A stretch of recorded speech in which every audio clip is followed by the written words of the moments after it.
The typical Hearthstone buff involves slimming a mana off and then compensating by decreasing the stats on the card. Some buffs go as little as increasing one number and hoping it does enough. Spoiler alert, it doesn't. But some buffs go way above and beyond what is normal, with situations as insane as trimming 4 mana off a 7 mana card, and instead of compensation, also buffing its text. Today, we're going to talk about cards that received huge buffs, but still weren't good enough to see serious play. Starting with Flame Lance. Flame Lance is an old mage spell from the Grand Tournament that was a 5 mana spell that read deal 8 damage to a minion. Even at its time, this card was laughably bad, considering you could just straight up play Assassinate, or even something like Shadow or Death for less than half of the mana. It was pretty rare that this card would actually ever be played. You'd only ever see it randomly generated from another mage card, and you'd usually try to do anything you could to not have that be a card you needed to play on a turn, because my golly was it bad. But the card has since been buffed, and it didn't just get buffed a little, it got more than a triple text increase to its effect. Instead of dealing 8 damage, it now deals 25 damage. The problem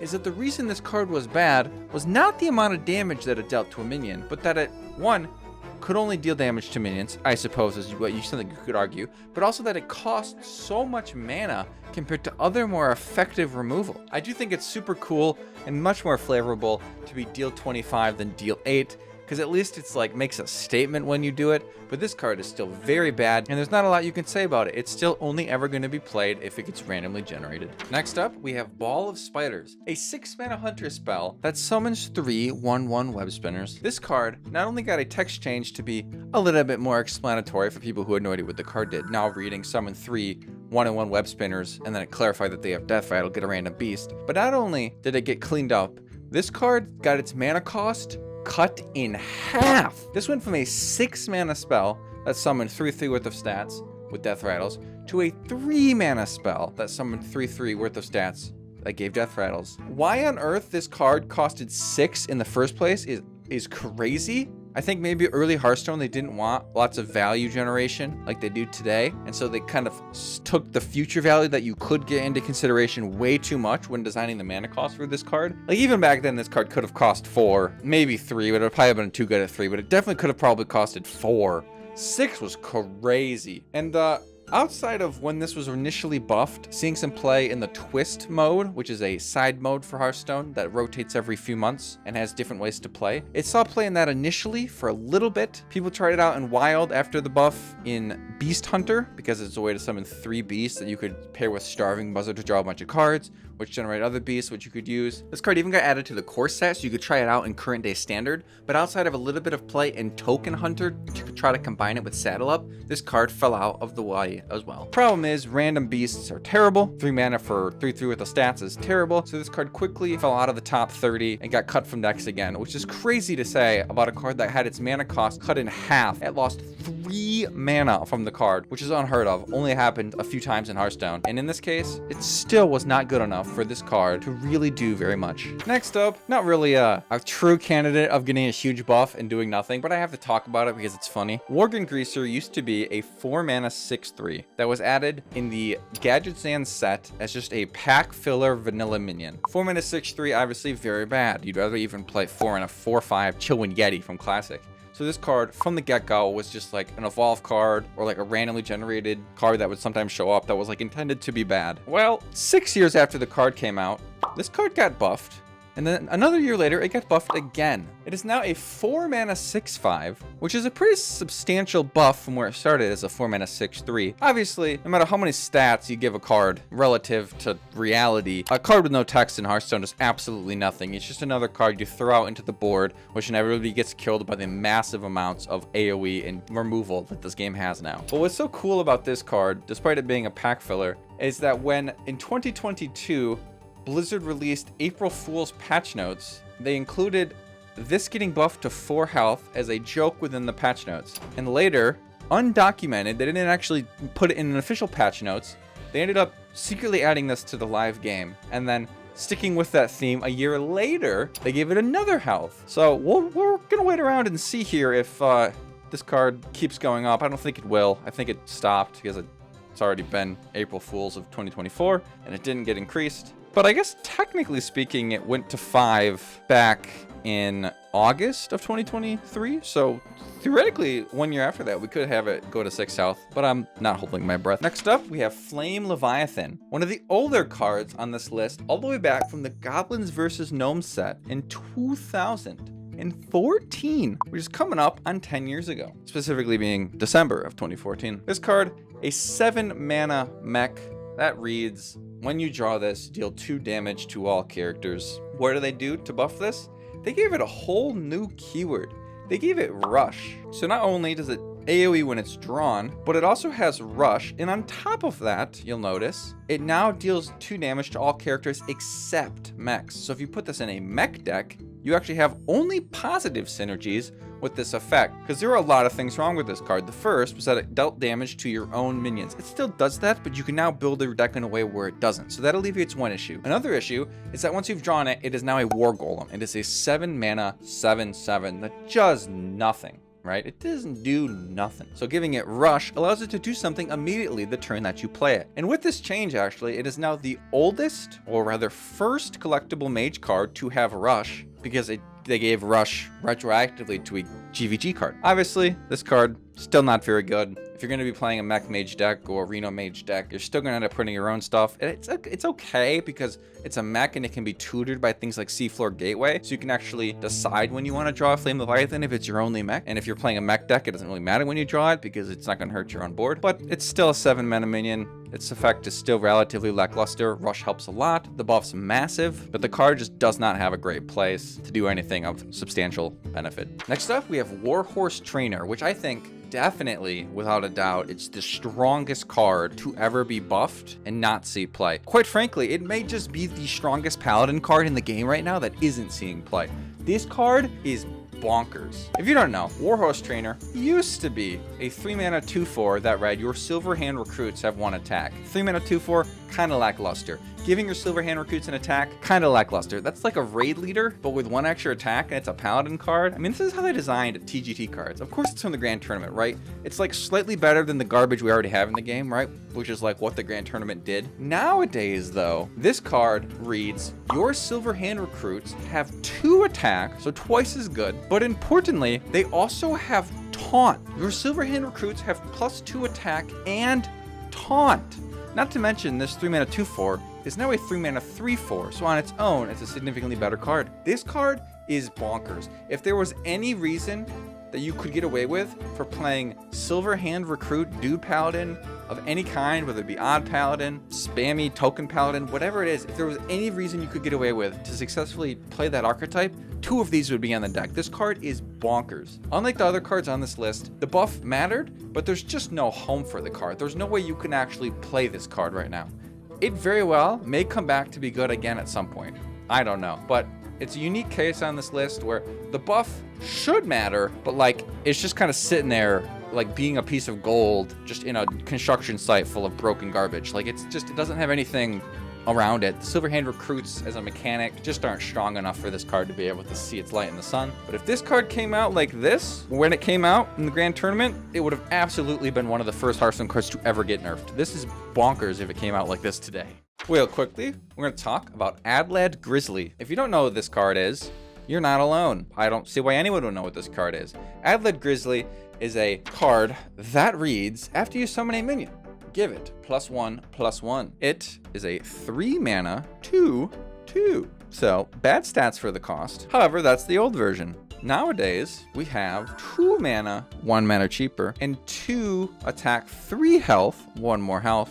And also, I guess sort of worse, it says after you summon a beast, give it +1/+1. This is to avoid it now being absolutely cooked in current aggressive druid, aggro druid with pirates and with tokens and stuff. So it made it specifically beasts, but they positioned the card in a place where it actually is quite good now and could have seen play. So it is worth talking about. It's a pretty substantial buff, but unfortunately they couldn't push it too far because that effect, after you summon a minion, give it 1/+1, would actually be good if you made the actual cost and stats of this card good enough. So they did have to compensate a bit. So it's not the biggest nerf on this list, but it is kind of interesting to see all these changes happen to a card you've never seen and you've never heard of, and quite frankly never will continue to still never heard of. Do you guys remember Poison Blade? Probably not. Let me jog your memory. This is a 4 mana weapon that reads, your hero power gives this weapon 1 attack instead of replacing it. So you'd play out your 4 mana 1/4, right? Or 4 mana 1/3 even. Gosh, this card's terrible. And then every turn you spend 2 mana hero powering as rogue. Instead of getting a 1/2, you give this 1 attack. So for 6 mana, or you play the card you hero power, you now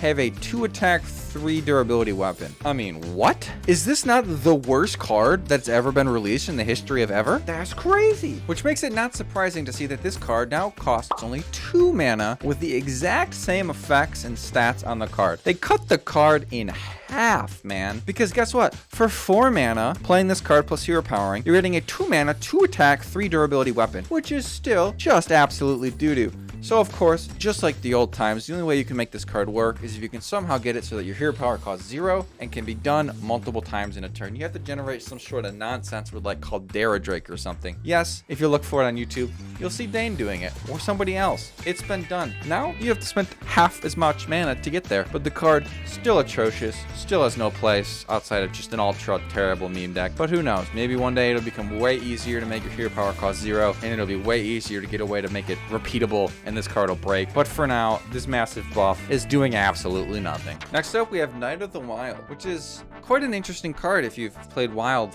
in the last few years. This is a card that came out in the Grand Tournament set, and much like every card in the Grand Tournament set, was just really underwhelming and kind of lackluster for a while. However, this card gets cheaper when you do things. So eventually in Wild, it hit a critical mass where whenever you summon a beast, reduce the cost of this card by 1. So you'd draw this card, you'd flood your board full of beasts, and then eventually this card would be a 0 mana 6/6. And you combine it with things like Oracle of Elune to make multiple of them and flood the board with 0 mana 6/6s. And in that case, you suddenly have a very strong card that's set around doing nothing. However, Beast Druid at this point has phased out, hasn't been able to keep up with the current power level, and we haven't seen it in some time. Yet that didn't stop them. This card now costs 1 less for each beast you've summoned this game. So importantly, it no longer has to be in your hand for the discounts to be applied to the card. So now you can hit it off things like Moonlight Guidance, play it immediately for 0, drawing another copy, and playing another 0 mana card. If it had this buff on it at the time that this card and this deck was seeing play, this card would have come down a lot earlier and a lot cheaper, a lot more often. This is one of those buffs, much like Warhorse Trainer,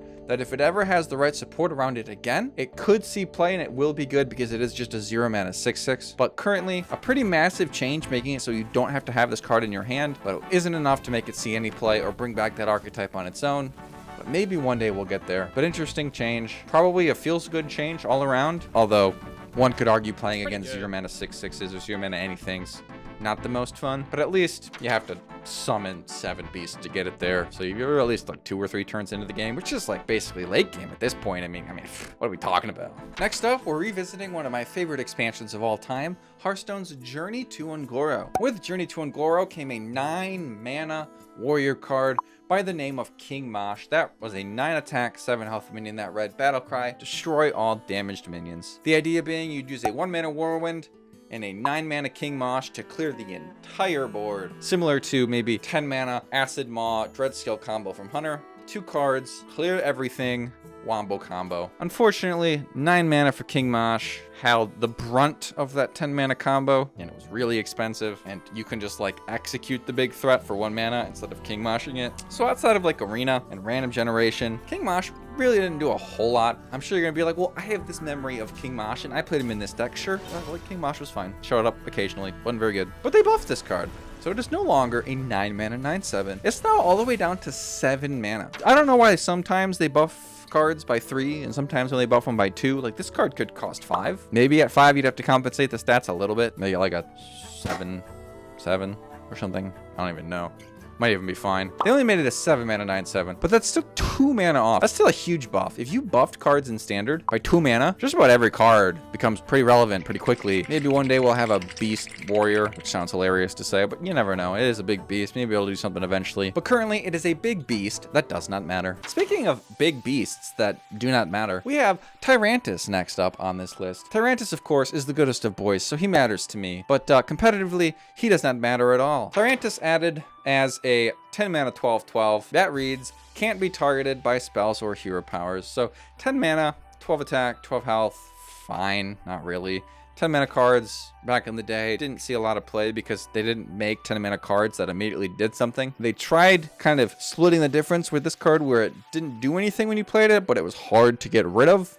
Unfortunately, the only time this card had any impact on anything was when it was bugged and lost its elusive ability, where it could suddenly be targeted all it wanted to be, and everyone was talking about that because it was funny that an old card that has never been anything just randomly lost all of its text and it became a pack filler, which was really funny. Like one day we just woke up, logged into Hearthstone, and this card literally didn't have text. That's the only time anyone's ever talked about this card ever. That didn't stop them in 2023, nearly 7 years after it came out, from buffing it up to 14 health, 14 attack, so 2 health, 2 attack, giving it taunt, and then they changed the words to the new elusive keyword. So it's now a 10 mana 14/14 with taunt instead of a 10 mana 12/12 without taunt. That's a massive change, but he's still as unforgettable as ever, and he can go right back to where he came from, lying down in bed forever, never to be seen again. This next one is probably the craziest buff on this list to me, not because the card is now the best, or because the card is anything at all, but this buff is the most mind-blowing compared to where it was when it came out. This card got completely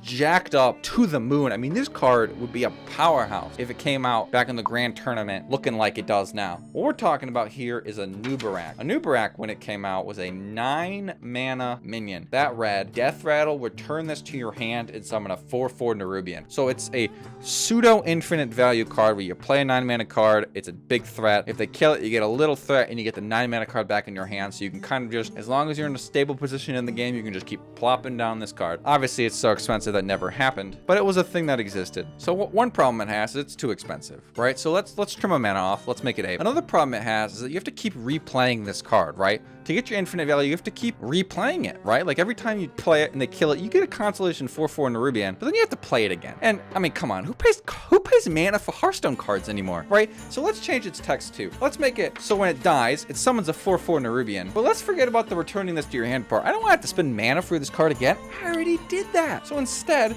let's make it so that when the 4/4 Nerubian that comes out of this dies, it re-summons a Nubarak all on its own. What a glorious day. I now have an infinite minion that transforms, or alternates rather, between a Nubarak and a 4/4 Nerubian. You kill the Nubarak, I get a 4/4 Nerubian. You kill the Nerubian, I get a big old Nubarak. And it's cheaper than it was when it came out. This card is hilarious. I mean, that's just like, that's funny. I mean, that's like taking everything that was wrong with the card and just being like, yeah, I don't want to bother with it anymore. Let's just remove all of its downsides, except for the fact that it's still an 8 mana 8/4 that does relatively nothing. But this buff is crazy to me. It's so funny to think about just how much stronger this card is and just how irrelevant it still is. I mean, does anyone even know that this happened? Are any of you watching this like, oh my, yeah, I knew that. I even tried to play him out to see if he would do anything, you know, because now he's got an undead tag, which is cool. I'm sure they would retroactively do that at some point. Back in 2022, it looks like they gave him undead. And it just never dies, which is crazy. I mean, you can silence it or sap it or something, but like, the fact that it's just like, you play a Nubarak and they have to have something like that to deal with it is hilarious. If this was like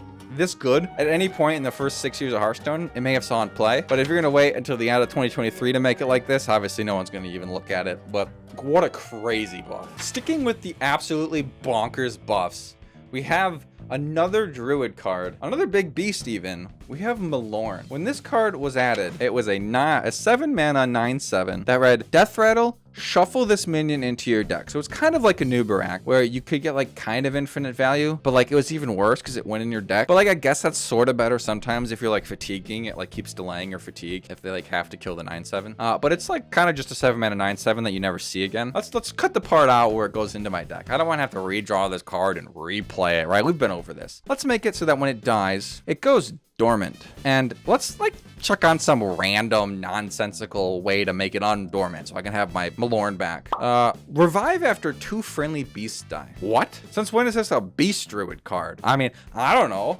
Did AI randomly generate text for this card? That's crazy. But again, just like a Nubarak, this is a card now that when you play it once, you kind of have it forever. Not as strong. Granted, it is older. But now all you have to do is have your 2 little 1/1 beasts die, and Malorn comes back again, which is funny. I mean, this is like a crazy buff. Talk about like just a bonkers rework for no reason. I mean, this is crazy. They actually took the time to like make this an adult grizzly beast hunter or beast druid cards for what? I don't know. Maybe we're all sleeping on beast druid and it's the nuts. But this is just a strange buff to me. I mean, this card is no doubtedly stronger. The the instant impact, the continual impact. I mean, this is just better. That's pretty funny. That concludes my list of huge buffs that didn't matter. There are a lot of buffs that we could talk about still, from, you know, the huge Angora buff wave, or the huge Caverns of Time buff wave, or just any of the buffs that they snuck in over the years. These are some of the ones that I think got huge buffs that just still are terrible, and I found some of them very fascinating. Cards we could have talked about. I honestly wanted to do like another video on like mini buffs, but that,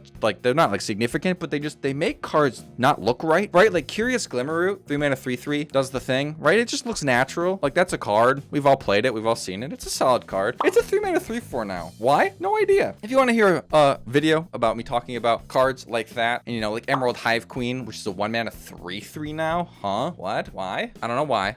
But they did it. It's buffed. It just looks wrong. I mean, it's still not a good card because making your minions cost 2 more basically means you can't play minions, and value that you get out of that is a slightly overstated 1-drop. Like, it doesn't do enough. But these cards, while not being significant buffs, they just look weird. So if you want another video of me talking about cards that just look weird, there's a lot of these that you might not realize were buffed. Like, a lot. Like, hundreds of cards got buffed, just like kind of for whatever reason. Like this, that just haven't been relevant in years and still aren't. That concludes my video on buffs in Hearthstone. If you enjoyed this video, be sure to like and subscribe. On the left is a video that YouTube thinks you will like, and on the right is a video that I know you'll like, by golly. Which one of us knows you better, right or left? Pick one and watch it, please, I beg.